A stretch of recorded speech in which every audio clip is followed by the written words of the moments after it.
Jesse, are you ready for rapid fire? I am ready for rapid fire. Fill in the blank.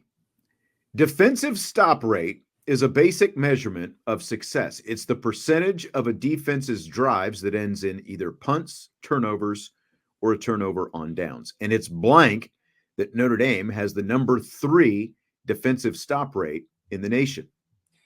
To me, it's highly impressive that Notre Dame has the number 3 stop rate in the nation, because when you talk about, the success of a good defense is limiting the points and getting the ball back to your offense as many times as possible, whether that's punts, whether that's turnovers, or a fourth down stop or a block field goal, whatever it might be. Getting the ball back for your offense because you're stopping them on defense, it's got to be one of the most critical kind of stats in all of college football. So to be a top 3 team in the country, I think it, basically reassures a lot of our opinions on how good this Notre Dame defense is. But again, at the end of the day, it's just so highly impressive, and you just kind of keep adding it to the resume of things that this Notre Dame defense does really well. Yeah, and I mean, it's like I said, it's a basic measurement, but it's like the 3 of the most important things. Either the drive ends in a punt, it ends in a turnover, or a turnover on downs. And to me, it's why they're a college football playoff contender, and why I think that they'll have a chance to not only be in the playoffs, but make some noise in the playoffs once they get there, because of this defense. Virtually all the macro level talk about this team, has still been about what Riley Leonard is or isn't, what the offense is or isn't, all that different kind of stuff. But that was, that was from day one going into Texas A&M. Like, you remember at the start of the season, all these people picking Texas A&M, well, because the new OC, well, because the new quarterback, well, because, the new offensive line, and all these questions on the offensive line. Nobody recognized what an elite defense that Notre Dame had. And you would think that you would kind of start to see that a little bit more as the season went on. But, again, like, even look at the Navy game last week. It was like people were just writing off this Notre Dame defense. And I'm not talking about people here. Again, I'm talking about more like the national conversation, like, oh, there's no way they're going to be able to handle this or whatever. So Al Golden is an elite defensive coordinator. All this young talent, running around out there on the field every week is young and elite. And I think that what we're seeing now, we're just going to continue to see, we're just starting to scratch the surface with what we're going to see from these guys over the next few years. The rankings, by the way, Tennessee has the number 1 stop rate. Texas is number 2, then Notre Dame. Ohio State is number 4. Army, the number 5 stop rate in the nation. Is that scary, like, for that Army game any more than maybe you were before? I think it has me rethinking a couple things, but you got to also realize, a lot of what I believed in Navy's success, centered around kind of who they played so far. I think that Army kind of falls in that same category as what explosive offenses have they truly gone up against. And I don't think they've faced nearly as good of an offense as what Notre Dame's going to bring to the table. Very interesting that of Notre Dame's opponents, Northern Illinois at number 25 has the best defensive stop rate. Miami, Ohio is at number 30. Now, I do think that there are some similarities there, like with Army, in terms of who those teams are playing for the majority of the season. Texas A&M, though, number 33 on the list, is next. So Purdue and Stanford, 128 and 119 respectively. Florida State's defensive stop rate, 107. Virginia is 101. Not a whole lot to fear from the Cavs, from the Who's, or the Seminoles in terms of their defense. So Jaylen Sneed led the Irish with 9 tackles against Navy, and it was the highest graded game of his career, according to PFF. Do you buy or sell it as a jump start for Sneed down the stretch of this season? Yeah, I'd have to buy it as a jump start for Sneed the rest of the season. Listen, this is a guy who consistently, I think the biggest thing that holds him up is his mental confidence. And a good conversation last night between, or maybe it was 2 nights ago, I can't quite remember, between Joe Davis and John Smoltz during the World Series was just talking about. Oh, there was a good conversation in that broadcast? Okay. There was a good conversation about, what good a confidence does for a hitter, right? Like when you have confidence as a hitter and you're hitting the ball, you're seeing the ball, there's like nothing that can really stop you, right? Because like Freddie Freeman. Yeah. Exactly. And that's who they were talking about. It's just mentally you feel like you can hit anything, right? And I think that Sneed has finally hit that point where he's seen kind of that success. He's nibbling on that success. And I think that's only going to help his confidence down the road and just allow him to play a lot more free and natural. So I do believe this is kind of what he needed in terms of a kickstart in terms of his own mental confidence of just seeing himself go through and play really assignment sound football in the triple option and make a lot of plays. Because if you can make tackles against the triple option against assignment, then you should be able to just flow around in the rest of these games and make a lot of tackles. See, that's my disconnect, I think. As much as I'd like it to be a kickstart for him, I'm selling it because I think that it's much more to do about the specific offense that he's facing in Navy than anything. He had 25 snaps in that game. They're the most since he played 25 against Purdue. That's been almost 2 months ago now at this point. And it's his highest graded PFF game of the season. I mean, he opened up, he played 31 snaps against A&M. He played 41 against NIU. And then it dipped off dramatically into the teens before Navy, and I just feel like I feel like he can go out there and have a really good game against Army because you're talking option once again and do those things. And to me, it just like it reduces the thinking if he's locked in, like he just knows what is supposed to be, and he's able to do that. I think that that is a strength for him right now. But I can't go to like full blown. He's going to take off from here as a result. Brian NY says Smoltz was talking to himself, and we're going to get to Smoltz in a little bit as well. I think Smoltz laughs on the inside is where Smoltz laughs. So fill in the blank. Notre Dame women's basketball finishing last night's exhibition win over Davenport with just 6 available players. I just realized I did not complete the actual sentence here. Finishing the game with 6 available players was blank. Was very season-like to me. This is a group that is going to largely play the entire season and be the starters for Notre Dame. And I told you, we talked about women's basketball, I think earlier this week or late last week, I don't mind them consistently playing their starters, running up and getting a lot of points because they have a ton of they've had a lot of injuries in the past. They still have some lingering injuries moving forward. So that's why they had 6 players available last night. But I don't have anything wrong with getting that group acclimated as quickly as possible and just letting them run, essentially, right? Like to me, it's just a glorified, scrimmage at practice, and they're constantly doing that, just about every day leading up to the season. So, I get it. They didn't have a ton of players available, and you don't want to risk maybe, one of those players going down.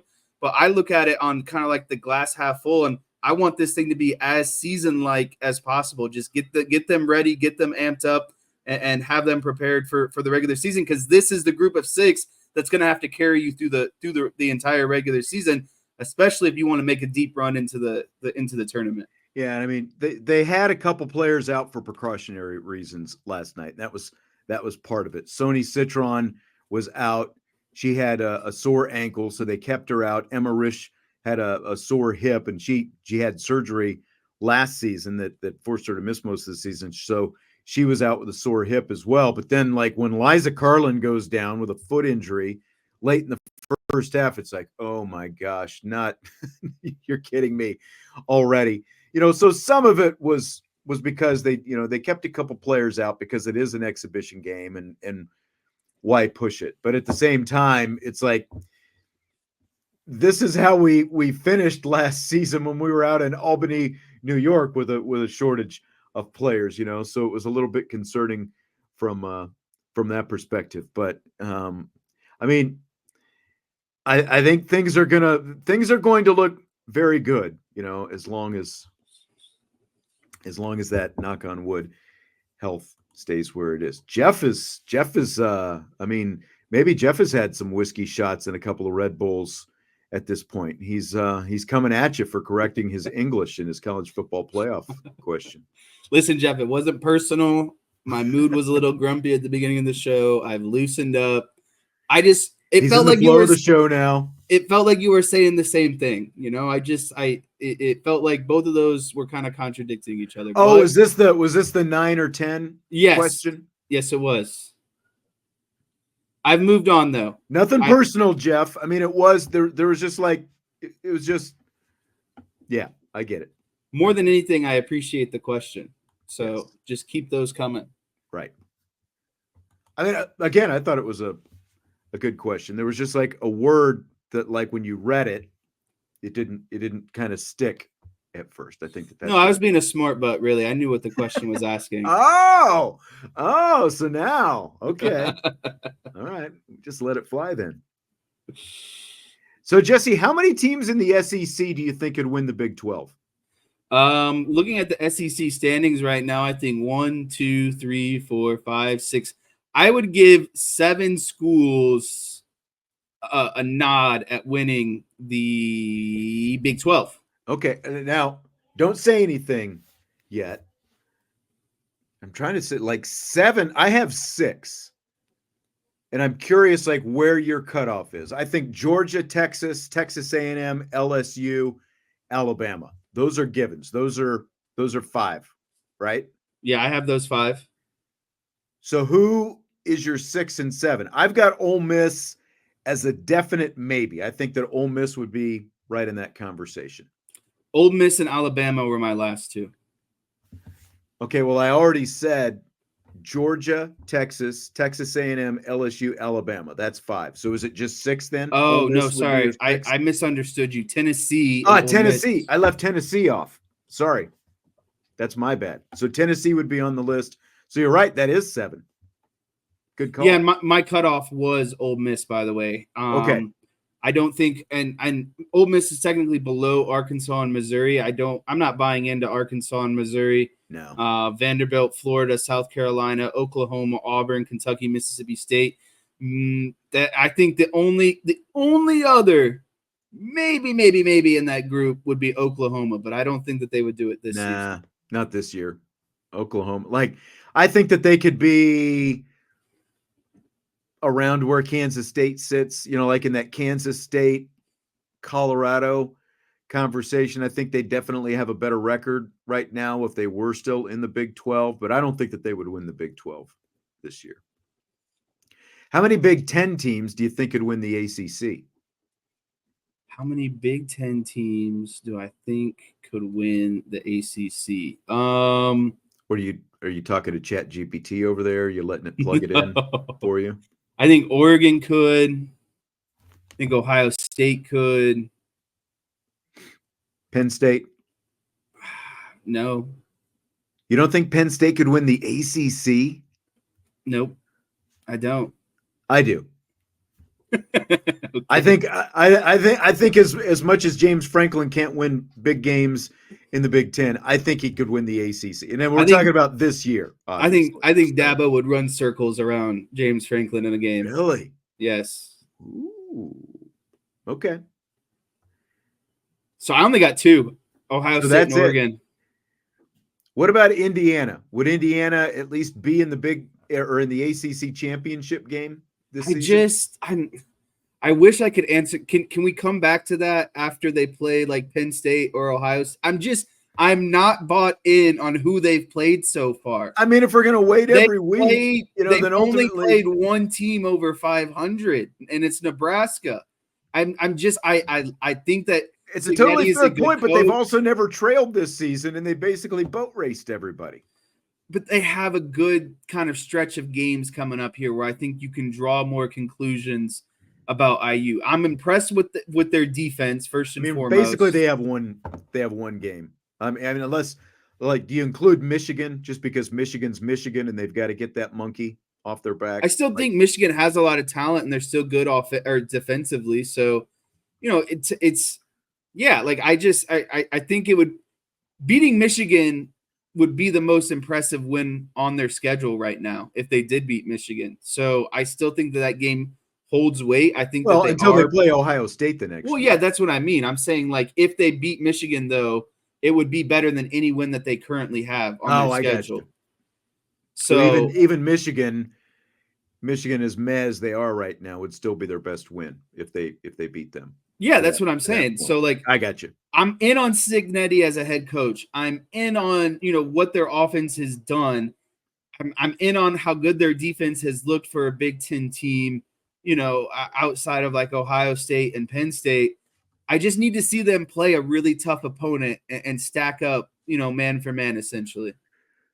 I think DK brings up a valid point. Maybe a little intervention is due here. Did 5 years of living in Michigan, did it swing you to a Wolverine? No, but what I will say, I dislike Michigan, but I dislike Ohio State more because I live in this state now, and this whole state worships Ohio State football more than they worship anything else. Like you could more than religion, anything. You ask every Ohioan what they agree on, it's Ohio State football. So sick of that, first and foremost. And second of all, I've come to grips with Michigan winning the national championship last year. I am no longer in the cheating asterisk.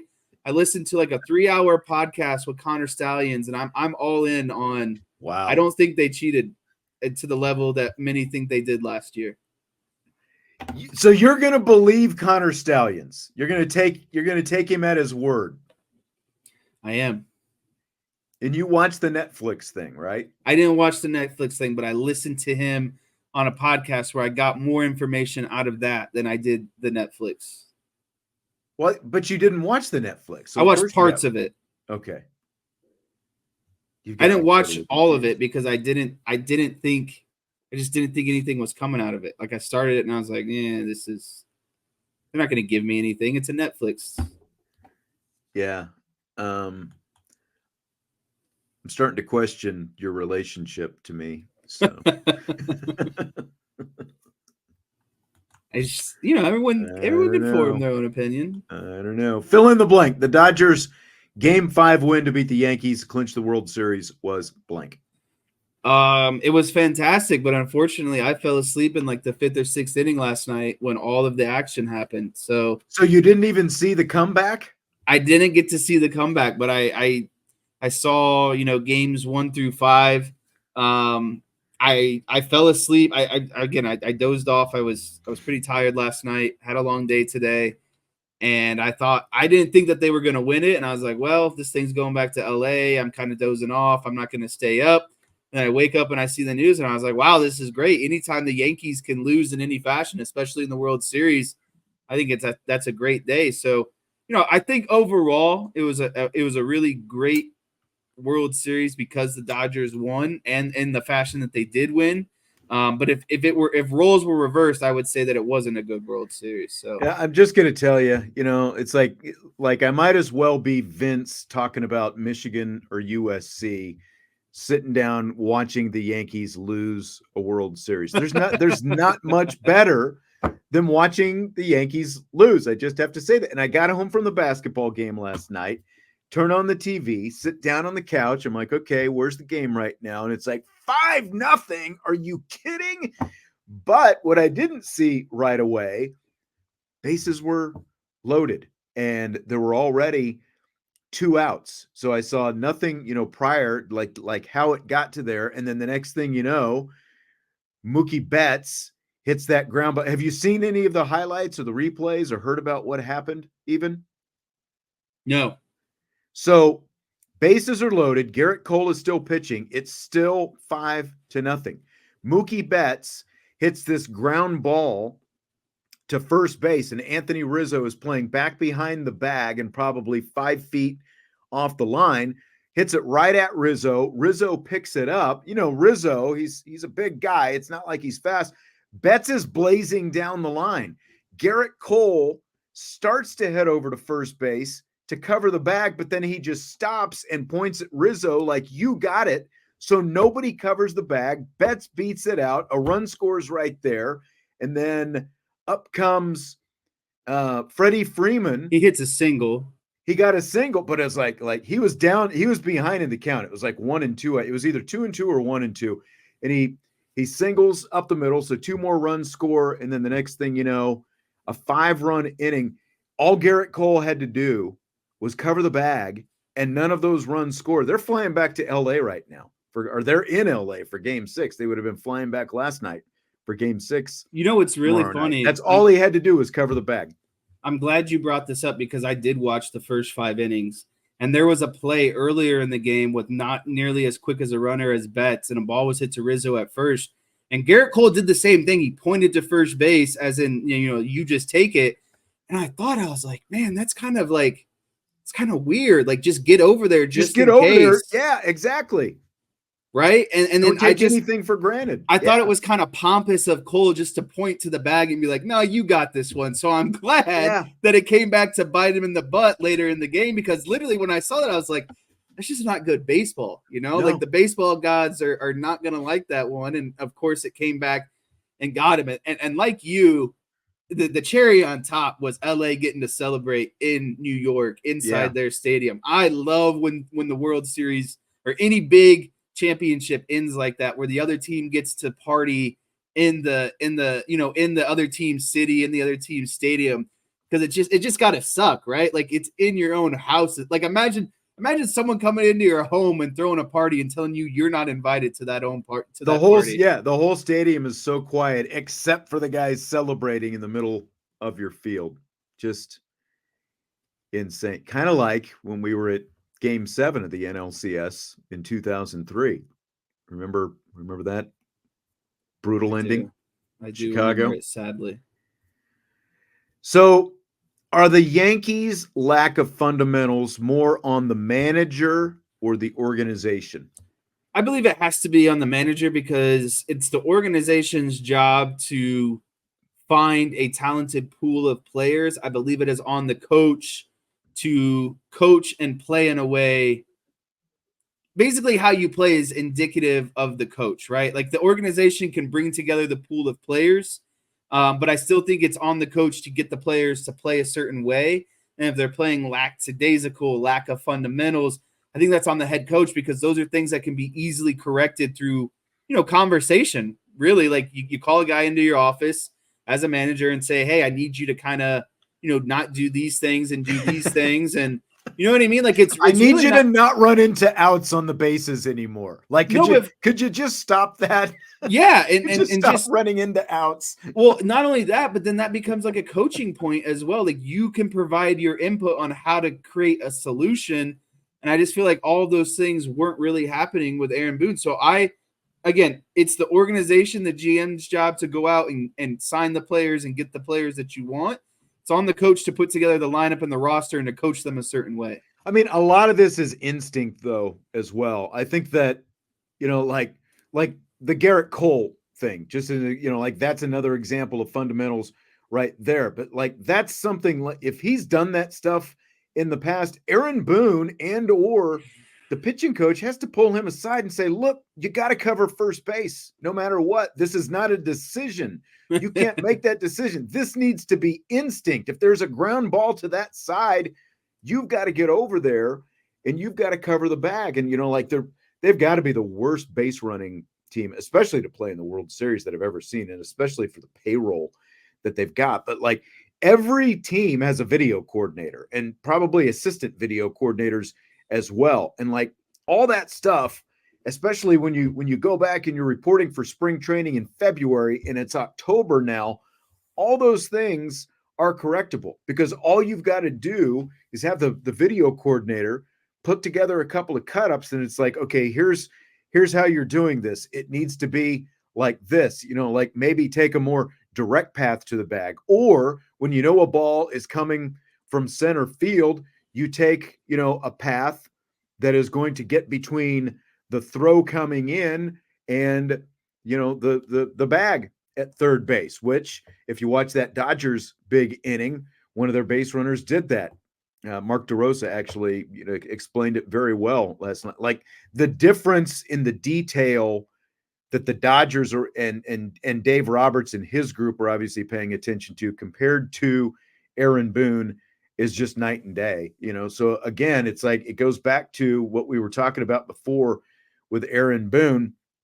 It's one thing to be a great guy and like have kumbaya in the clubhouse and have your guys' backs and all that stuff, but like you've just got to be a better baseball team, flat out. Like it's on the guy at the top for making sure that they're performing better than what they did. Because it was embarrassing to see a Yankees team and it's American League championship team that looked like that in the World Series. But again, I think part of it goes back to who they played to get there. Did Dave Roberts finally get the monkey off his back? I mean, if you held the COVID championship against him, then absolutely. So that's that was going to be my next question. Does this validate the COVID championship? I think that there doesn't have to be that lingering question out there anymore, because I know that you are one of those people who didn't necessarily count it as a championship, even though everyone was playing under the same set of circumstances and all that kind of stuff. I'm good with it. I thought the season. NBA and the MLB champion, I thought those were fine. Okay. I just think that maybe it was Vince, because I thought that you were saying that you didn't think that it was necessarily legit. I just think that Dave Roberts got a kind of unfair amount of speculation around his kind of coaching abilities. I think it's hard to win no matter what, but I think he finally got over the hump. And I think this to me, this was his most impressive coaching because of the injuries that he went through this entire, like their starting rotation. I don't think there was a guy from the opening day starting five to the World Series starting five that was the same. Maybe Flaherty was the only guy, I think Buehler was even hurt to start this season. So, I think a lot of people are saying, oh, well, with that lineup, how could you lose? I mean, they still faced a ton of injuries, not only to their pitching staff, but also through kind of their everyday guys as well. So to me, I think I commend Roberts. I think this was one of his best. I think he's going to win manager of the year. A lot of people are going to say, well, look at what they had with their roster. I think it comes down to him and the Milwaukee coach. Yeah, I mean, it's a legit argument to say exactly that when you've got 3 MVPs sitting at the top of your lineup, but at the same time, it's not like the Yankees have chump change over there. And they got Soto, Stanton, and Judge, and a better pitching staff. Yeah, exactly. So, and it's crazy to me that, like Game 4, you're having a bullpen game in the middle of the World Series. And I realize it's Game 4, but it's like that's where we are in baseball right now. Like you talked about, they had to work around their pitching and all that kind of stuff, but a bullpen game in the middle of the World Series, and Roberts could have easily been second guessed as well for the fact that, it's a 2-run game and he's not rolling his best relievers out there in the 6th, 7th, I think it was around 6th, 7th inning, something like that. He's basically going with like the B cast of relievers rather than going with the, like the A relievers, because he didn't want to spend them. But I guess when you've got that kind of series lead, you can afford to do that as well. Kept abreast and it obviously paid off last night. Fill in the blank. Fox's top baseball broadcast booth of play-by-play man Joe Davis and analyst John Smoltz is blank. Is unfortunately rather boring. And I would say it's boring because of John Smoltz. I like Joe Davis. I think Joe Davis does a good job. I can't get over John. I mean this. I don't mean this in a rude way, but I don't understand how he was the guy to pick to do the World Series. I don't think he's good in the regular season. I don't think he's good on just your everyday games. But the fact that he also got the World Series is just really, really bad to me. Because, again, I like Joe Davis. I think Joe Davis is really good.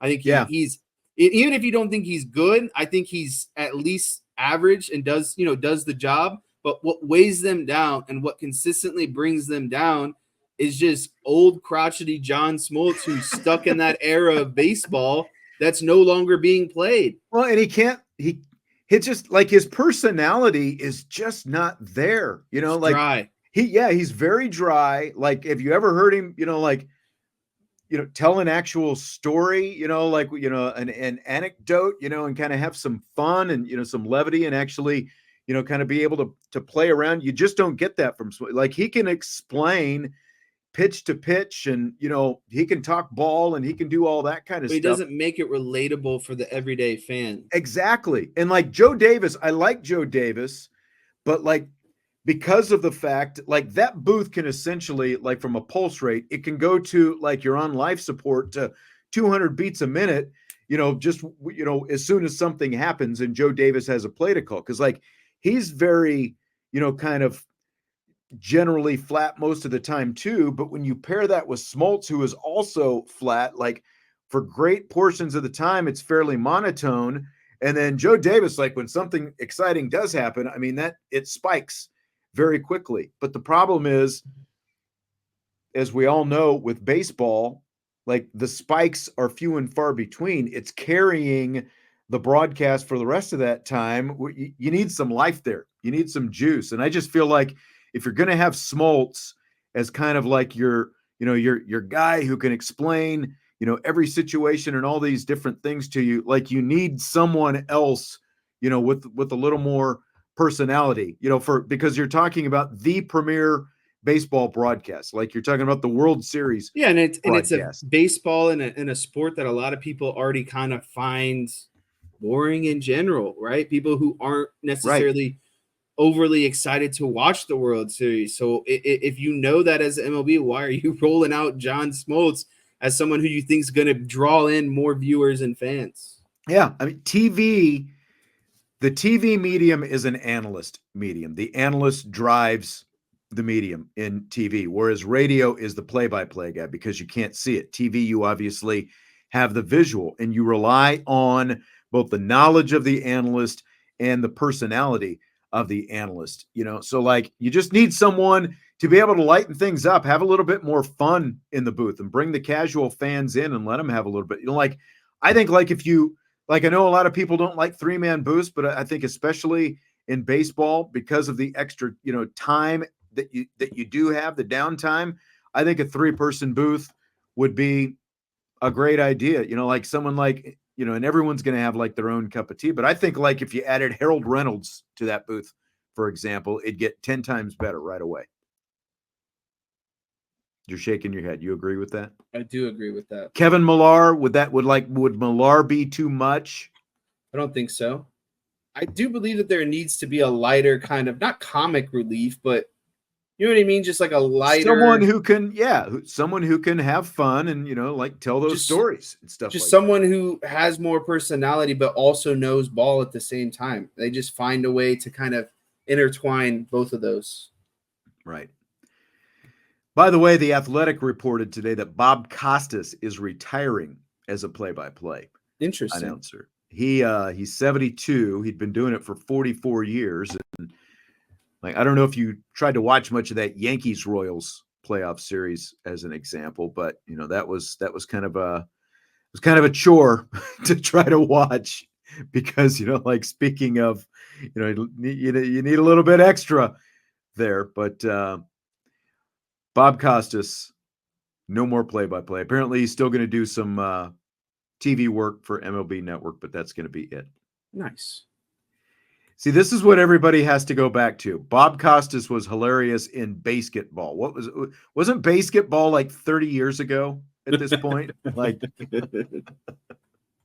we can always point to basketball. Fill in the blank. It's blank that ESPN is talking to Jason Kelce about the possibility of hosting his own late night talk show where he would interview athletes and celebrities. It's a fantastic idea. I listened to the New Heights podcast with him and his brother Travis. I think it's really, really, really funny. And I think that you could have those same style of conversations with celebrities and have those kind of like personal funny moments. And really that it makes to me like athletes, celebrities, like more human at the end of the day, right? Like you realize that they're kind of just like everyone else. It's just their job is to go be a professional athlete or an actor or whatever. But I think the way that he can relate and get them to kind of let that guard down and just have a more fun side, relatable side is something that he would be good at. And then also on the flip side, kind of give you that information that you want on the sports side of things as well, right? Because I think once you can you open the dialogue and you get them comfortable and relatable, then you can kind of start getting intrusive with those kind of more hard-hitting questions. So I think it's a good dynamic of, fun, lighthearted, but still can get down to business at the end of the day. But I guess what I struggle with, because I agree with everything that you're talking about. Like, would you stay up late and watch Jason Kelce do a late night sports talk show? I think I would. It would be like a nice kind of lay in the bed, like get some laughs in, go, you know what I mean? It's not, I don't feel like I need to be super dialed in 24/7, I think. And that would be kind of the fun, relieving part of it is I know I don't have to take it serious. Yes, it just feels to me, like you said, he's doing the podcast with his brother, Travis. It just feels to me like this is a YouTube podcast thing. Like I realize that, TV is looking for TV content and ESPN is, lacking, like DK, like is ESPN just going the way of MTV? Well, I don't think so, because I think that there will actually be live sports on ESPN as long as they exist, unlike MTV, who do they even, actually show music videos anymore? Like, I don't even know where the channel is half the time, but it just feels like Travis Kelce could accomplish the same thing with a podcast rather than a traditional TV show, because there's a lot going on in late night, and it seems like those shows are kind of up and down. I don't even know how they're doing right now because of just internet and clips and everything else. But you're in for it. Okay. I am in for it. I think he's a funny guy. I think he's relatable. He's someone I'm interested in hearing from, and kind of, who to me, it's like the thing I could relate it to the most is kind of like the Manning cast. I think guys who are on there kind of talking shop, and then they got these other celebrities on there and they get them to kind of indulge on why they care so much about whatever, usually football, why they find it so relevant or important. And then, as the fan or the consumer, you want to hear some of those, again, questions about, whatever that person has going on or whatever kind of, again, hard-hitting drama that they've got going on, I guess, as well. So sure. Something I'd be interested in. All right. Sounds good. Well, that is going to do it for tonight. A lot of great questions that we had, both on the Champions Lounge as well as from the chat tonight. Appreciate you being here. Be sure you hit that like button before you go. Jesse, have a good weekend. Catch up on your sleep. It sounds like you need to. Well, I got an early morning again tomorrow. So okay. Well, Danny Downer returns. Hit the like button. Have a great weekend. We'll talk to you next week. Bye week number 2. Home stretch of the season coming. IB Nation Sports Talk.